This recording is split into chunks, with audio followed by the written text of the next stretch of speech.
Dear students, we are going to discuss about the conformational analysis of decalines. Let us explain. First one, stereoisomers of decaline.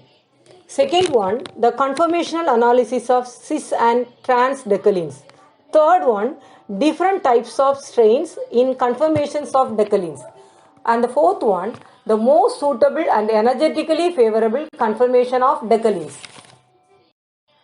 Do you know the structure of decaline? Decaline has two cyclohexane rings fused together which are more stable in their chair form. Students, how you can draw cis and trans decalines? In trans decaline, one of the bridgehead hydrogen coming up and another one going down. In the figure, that in trans decaline, the two bridgehead hydrogens are pointing in opposite directions and both axial hydrogens. Students, remember an important point. In trans decaline, both the bridgehead hydrogens are in axial. On the other hand, in cis decaline, the two bridgehead hydrogens are pointing in the same direction and one of them is axial while the other is equatorial. Okay, the next one, ring flipping in decalines. In trans decaline, the two cyclohexane rings are joined through the equatorial position. Remember, the equatorial position in cyclohexane is less hindered and more stable than the axial position. As we know, the ring flipping in cyclohexane changes all the equatorial bonds to axial bonds and vice versa. Likewise, ring flipping in trans decaline would give you a conformation where the two cyclohexane rings would be joined through axial bonds. However, this ring flipping is highly prohibited. Thus, trans decaline is conformationally locked as ring flipping cannot happen.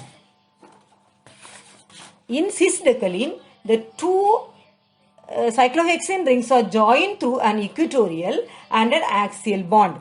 The ring flipping is allowed in this case, which converts one cis form into another and converts the equatorial bonds to axial and vice versa. Once again, I will explain the ring flipping of cis decaline.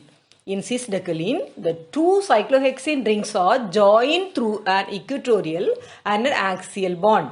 The ring flipping is allowed in this case, which converts one cis form into another and converts equatorial bonds to axial and vice versa. At the last, we are discussing about energy considerations. Whenever we are observing at the trans decaline shows that all the carbon-carbon bonds are equatorial to each other and hence there are no gauge interactions. While in cis decaline there are 3 gauge interactions as shown in the figure. This is an important point. The question asked in June 2018 CSIR NET examination. Students, keep in mind. Comparing it with the gauge interaction in N-butane, which amounts to an increase of 3.35 kJ per mole. The total energy difference between the trans and cis decaline is 10.5 kJ per mole. Thus, trans decaline is more stable than cis decaline by 10.5 kJ per mole. Cis decaline is less stable because of weak non-bonded interactions in the concave side as in figure. Thank you, students.